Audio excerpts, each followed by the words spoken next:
नमस्कार, मैं सतन सिंह आज उपस्थित हूँ नए टॉपिक के साथ। कक्षा 12 भूगोल, परिवहन एवं संचार। आज रेल परिवहन की चर्चा होगी। वैसे तो सड़कों का प्रयोग हजारों वर्षों पहले से हो रहा है, लेकिन रेल का विकास यूरोप में आई औद्योगिक क्रांति के बाद लगभग 200 वर्ष पहले प्रारंभ हुआ था। पहला स्टीम इंजन 1779 ईस्वी में बना और पहली रेलगाड़ी 1825 ईस्वी में इंग्लैंड के प्रमुख शहर स्कॉटन और डार्लिंगटन के बीच चलाई गई थी। दो रेल पटरियों के बीच चौड़ाई प्रत्येक देश में अलग अलग होती है, जैसे बड़ी लाइन, छोटी line, metre line, standard line. ऊपर की तीनों तो भारत में प्रचलित हैं। बड़ी लाइन,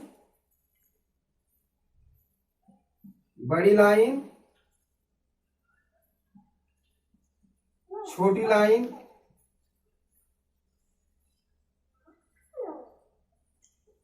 मीटर लाइन और स्टैंडर्ड।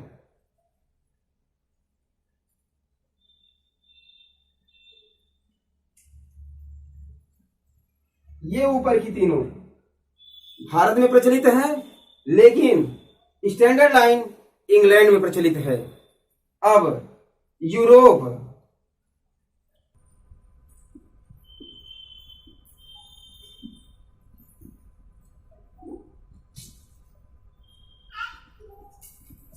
वैसे तो ये जो आपके पास चित्र दिख रहा है, हम अगर बगल में डायग्राम लगाए हुए हैं, मतलब यूरोप महाद्वीप का, उसमें दिख रहा होगा कि यूरोप में जो ओरिएंट एक्सप्रेस बनाया गया है रेल मार्ग, यह कुछ प्रमुख देशों की राजधानियों को जोड़ता हुआ एक छोर से दूसरे छोर पहुंचता है। वैसे तो फ्रांस की राजधानी पेरिस से होते हुए म्यूनिख, वियना यानी ऑस्ट्रिया की राजधानी बुडापेस्ट और टर्की की राजधानी इस्तांबुल पर जाकर के समाप्त होता है। यह यूरोप महाद्वीप में सबसे व्यस्ततम, मतलब कर सकते हैं, रेल मार्ग है। ज्यादातर यह यात्री परिवहन के लिए जाना जाता है। यात्री उसे माल ढुलाई के लिए कर सकते हैं, यह कम जाना जाता है। यात्री परिवहन के लिए ज्यादा फेमस है। इसमें ज्यादातर शहर फेमस हैं, जैसे माने बेलग्रेड है, पेरिस है, म्यूनिख है, वियना है, बुडापेस्ट है और कह सकते हैं कि लंदन है।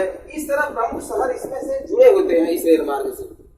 और इस रेल मार्ग पर सबसे ज्यादा उपयोग जो है वह पनीर है, ठीक, मांस है और शराब है, जई है। इन चीजों की, मतलब कर सकते हैं, आवागमन का कार्य किया जाता है।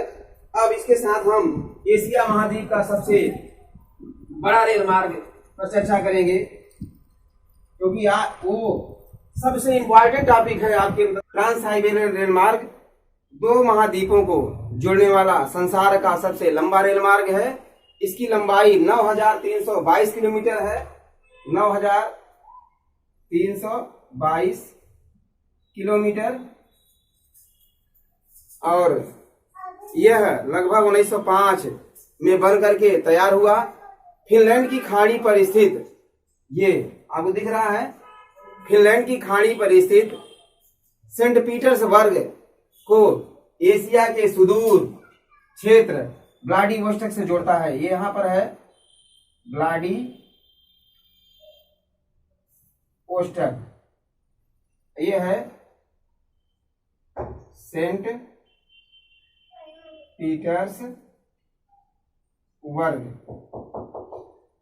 इस तरह इसे है सेंट पीटर्सबर्ग का पुराना नाम लेनिनग्राड के रूप में जाना जाता है। यह रेल मार्ग दोहरा विद्युतीकरण रेल मार्ग इंजीनियरिंग की दुनिया में एक करिश्मा माना जाता है। यह एक छोर से दूसरे छोर में पहुंचने में लगभग 7 दिन का समय लेता है और रेल मार्ग रूस के प्रमुख शहरों से होकर गुजरता है। सेंट पीटर्सबर्ग से जब प्रारंभ होता है, यह कह सकते हैं, तो पहला नंबर आता है मॉस्को। दूसरे नंबर पर है चेलियाविस्क इसके आगे बढ़ता है तो चेलियाबिस्क पहुंचता है, फिर ओमस्क पहुंचता है, फिर इसको इरकुटस्क पहुंचता है। इस तरह चिता नामक शहर होता हुआ यह व्लादिवोस्टोक तक पहुंचता है। वैसे तो इसका महत्व यह अत्यंत पिछड़े हुए पूर्वी साइबेरियाई क्षेत्र को जोड़ने का कार्य करता है। यहाँ के प्राकृतिक जो संसाधन के भंडार हैं उनके विकास में भारी भरकम सहायता प्राप्त करता है। इस क्षेत्र के सभी शहर इसी रेल मार्ग के किनारे बसे हुए हैं। इस मार्ग में खाद्यान्नों और कोयला, लकड़ी, चमड़ा, मक्खन, सूखा दूध और आदि का परिवहन किया जाता है। टोक्यो से लंदन का जो मार्ग है वो लगभग 45 दिन में पहले जल मार्ग से पूरा होता था। इस रेल मार्ग के बन जाने से यह 15 दिनों में पूरा किया जाने लगा है। इसी प्रकार केप काहिरा रेल मार्ग, यह रेल मार्ग अफ्रीका महाद्वीप में, ये आपके सामने दिख रहा है, ये अफ्रीका है। अफ्रीका महाद्वीप में फैला हुआ है। यह मिस्र की राजधानी काहिरा से चल करके अफ्रीका की राजधानी यानी दक्षिण अफ्रीका की राजधानी केप टाउन तक पहुंचता है। केप टाउन, ये काहिरा।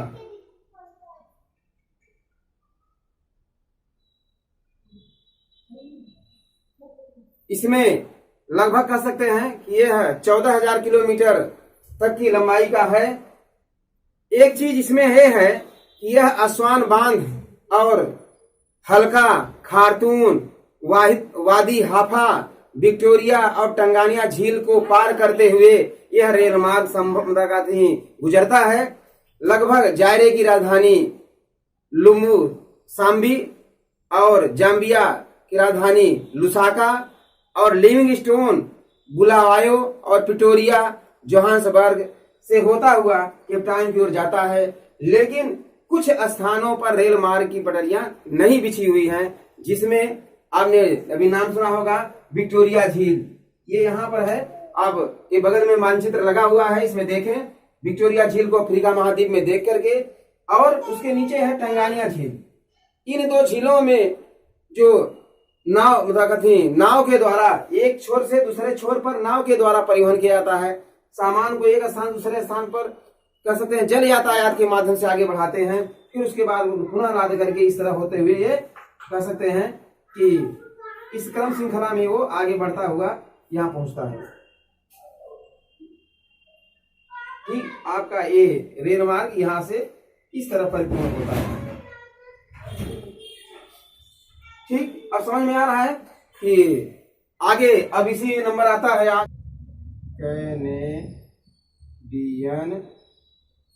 कैनेडियन रेल मार्ग। यह है हम इसमें कुछ डायग्राम खींच रहे हैं। ये से कुछ लोगों को समझ में आ रहा होगा जो 11th में पढ़े हुए हैं, और जो 11th में नहीं पढ़े हैं उनको कुछ कम समझ में आएगा। ये चित्र दिख रहे हैं, यहाँ पर कुछ झीलें हैं इस तरह। ठीक, इसी झील प्रदेश के हिस्से से आगे बढ़ता हुआ यहाँ से, और इस क्षेत्र में वैसे तटकटा फीटा है यहाँ तक, इस छोर से, इसी को हम क्या कहते हैं पार कैनेडियन रेल मार्ग। जैसे अब देखिए यह रेल मार्ग कनाडा देश के पूर्वी भाग में फैला हुआ है। ठीक, एक तो तरीका यह है। दूसरा है यह अटलांटिक महासागर पर स्थित हेलीफैक्स, अटलांटिक महासागर के स्थान पर स्थित कौन सा है स्थान, हेलीफैक्स। ठीक, और दूसरी तरफ क्या है, वैंकूवर बंदरगाह पे से, यानी यहां से हेलीफैक्स से चल करके कहां पहुंचता है, वैंकूवर तक पहुंचता है। लगभग 7,050 किलोमीटर है। इसका निर्माण 1886 में हुआ था। यह कनाडा के मुख्य शहर जैसे मॉन्ट्रियल, मुख्य शहर से मतलब है प्रमुख शहरों से, हो करके गुजरता है।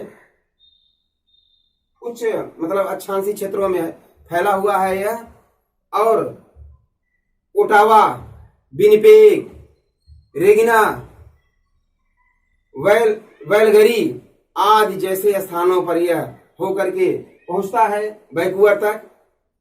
ये अटलांटिक महासागर का हिस्सा है, ये प्रशांत महासागर का हिस्सा है। दो महासागर याद रहना चाहिए, किस महासागर? अटलांटिक। दो महासागर एक सिरे से दूसरे यानी हेलीफैक्स से लेकर के वैंकूवर तक जा रहा है।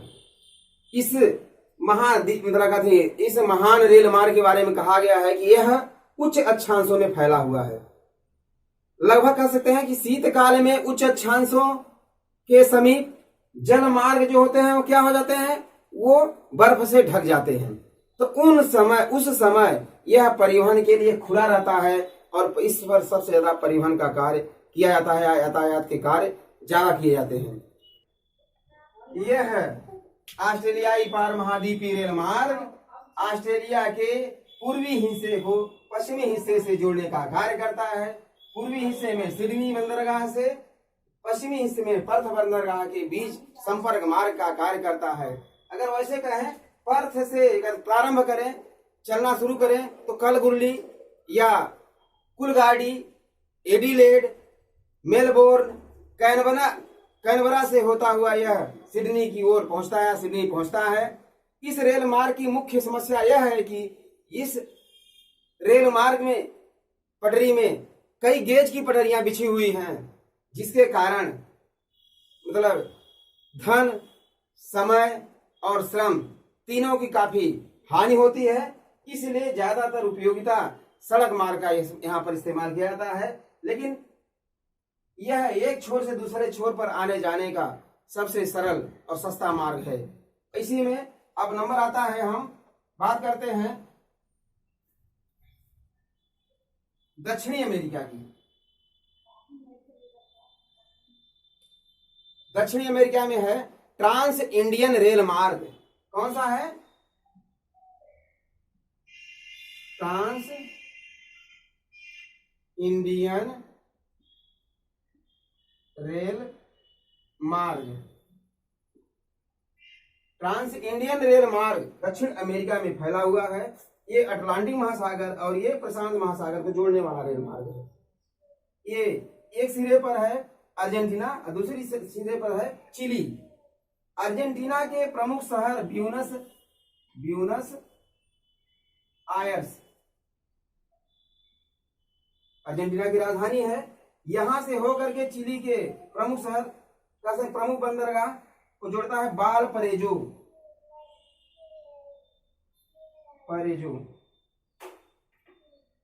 को जोड़ता है। 1440 किलोमीटर लंबा रेल मार्ग है। यह इनके आंतरिक भाग को एक दूसरे शहर से जोड़ते हुए आगे निकलता है। लगभग यह 1910 में बनकर के तैयार हुआ। कृषि पदार्थ के साथ साथ फल और डाक के लिए यह क्षेत्र मतलब यह रेल मार्ग जाना जाता है। इसी के साथ लगभग ये आज रेल परिवहन समाप्त हुआ। धन्यवाद।